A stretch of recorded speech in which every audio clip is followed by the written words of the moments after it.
বাঁধলো না।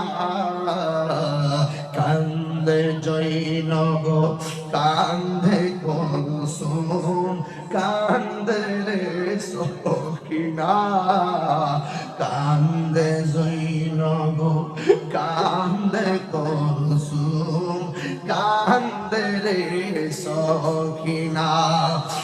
একটা জবান বন্ধ রাখবেন না, মহাপদে আওয়াজ করে বলেন ইয়া হুসাইন। গলার মধ্যে ছুরি চালাইব, ওই মুহূর্তে ইমাম হুসাইনের চোখের মধ্যে একটা চেহারা ভেসে উঠেছে। ময়ূরনাময় রোনারে জয়নাল, তুমি জয়নাল ময়ূরনায় রে তুমি জয়